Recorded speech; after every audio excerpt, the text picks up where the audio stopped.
Vamos a meternos en una investigación fascinante, tratar de descubrir la identidad de la persona que está detrás de uno de los textos más influyentes de la historia, el Evangelio de Lucas. Y para esto, nos vamos a basar en el increíble análisis de Agustín George. Y aquí es donde empieza todo. Resulta que uno de los libros que literalmente ha moldeado la civilización occidental es técnicamente anónimo. Así que ese es el gran misterio que vamos a intentar resolver hoy. Así como lo oyen. Aunque siempre decimos el Evangelio según San Lucas, la verdad es que el texto original no firma. Esos títulos que vemos en las Biblias de hoy en día, se añadieron mucho, pero mucho después. Y la pregunta del millón es, ¿cómo se hace para encontrar a un autor que no quiso dejar su nombre? Bueno, la clave, como casi siempre, está en el propio texto. Es como si cada escritor, sin querer, dejara una especie de huella digital literaria. Y siguiendo esas pistas es que podemos empezar. Y ojo que esta no es una huella cualquiera, ¿eh? Al analizar con cuidado su estilo, el lenguaje que usa, la estructura de la obra, empieza a surgir un retrato súper claro de quién era esta persona, incluso sin saber su nombre. Y cuando empezamos a juntar las piezas, el perfil que emerge es, ¡wow!, súper interesante. Por un lado, el griego que utiliza es de un nivel muy alto, muy sofisticado. Claramente no era un simple cronista, era una persona culta del mundo helenístico, un verdadero artista. Y por supuesto, un creyente devoto, porque su fe se respira en cada frase. Y que nadie piense que esto de que era un artista es pura especulación, para nada. Se puede demostrar. Su habilidad para organizar todo lo que cuenta de forma tan deliberada, tan pensada, es una de las pistas más importantes que tenemos. Miren este ejemplo, que es brillante. Fíjense en esto, es increíble. Miren cómo construye las historias de la infancia de Juan el Bautista y de Jesús. Las pone en un paralelo casi perfecto. Anunciación con anunciación, nacimiento con nacimiento y así. Esto no pasa por accidente, ¿eh? Esto es diseño puro y duro. Es el trabajo de un arquitecto literario que nos está diciendo, ojo, que estas dos historias son parte del mismo gran plan. Ok, pero la cosa no termina ahí. Hay otra pista. Una que es clave y que nos muestra que la ambición de este autor iba mucho más allá que la de los otros evangelistas. Resulta que este autor no se quedó con un solo libro. No, escribió una segunda parte, Los Hechos de los Apóstoles. Y juntos, ¡pum!, forman una sola gran obra. En la primera parte nos cuenta la historia de Jesús. En la segunda, nos cuenta cómo esa misión siguió adelante con sus discípulos. Nadie más en el Nuevo Testamento tuvo una visión tan amplia. Entonces, ¿qué nos dice todo esto? Que nuestro autor no se veía a sí mismo como un simple biógrafo que contaba una vida y ya.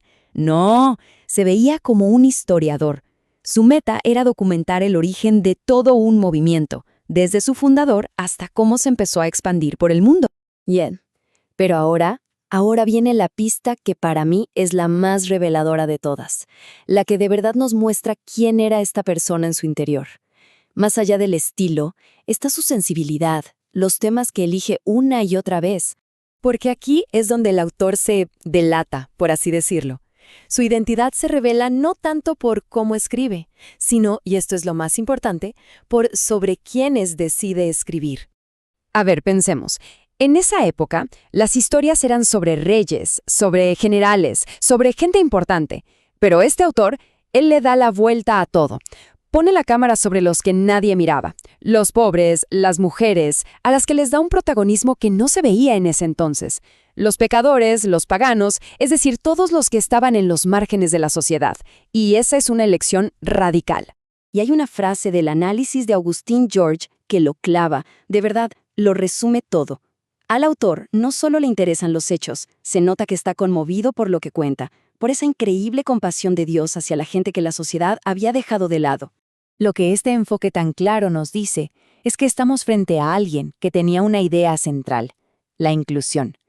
Para él, el mensaje de Jesús era para todos, sin ninguna excepción, pero sobre todo, para los que estaban afuera. Ok, listo. Ya tenemos todas las pistas del interior del libro, ahora vamos a la parte final. Juntar todo esto con la evidencia que viene de afuera y ver si por fin le ponemos un nombre a este misterio. A ver, Repasemos el caso punto por punto. 1. Ya tenemos el perfil que construimos, ¿no? Un artista, historiador, culto. 2. En su segundo libro, Hechos, de repente el autor empieza a usar la palabra nosotros. ¿Qué significa eso? Que él estaba ahí viajando con Pablo. 3. La tradición cristiana más antigua, gente que escribió muy poco tiempo después, todos dicen lo mismo. Fue Lucas. Y 4. El propio Pablo en sus cartas habla de un compañero de viaje que se llamaba Lucas, el médico amado. O sea, todo empieza a encajar, ¿no? Ahora, seamos claros y rigurosos. ¿Tenemos una firma en un papiro que diga «escrito por Lucas»? No, no la tenemos. Pero, como bien concluye la fuente, cuando juntas toda la evidencia, la probabilidad de que haya sido Lucas es muy, muy seria. Y aquí llegamos al meollo del asunto. Uno podría preguntarse, ¿y qué más da quién lo escribió? Bueno, pues importa y mucho, porque la persona que escribe y el mensaje que escribe no se pueden separar. O sea, el Evangelio de Lucas es el Evangelio de la compasión, del perdón, de la inclusión, precisamente porque su autor era alguien que vibraba con todo eso. El mensaje y el mensajero son en realidad casi la misma cosa. Así que cerramos con esta pregunta para que quede resonando. El saber que detrás de estas palabras probablemente había un médico, un artista, alguien con una sensibilidad especial por los marginados, ¿cambia en algo la forma en que leemos su historia? Es algo para darle un par de vueltas, ¿no creen?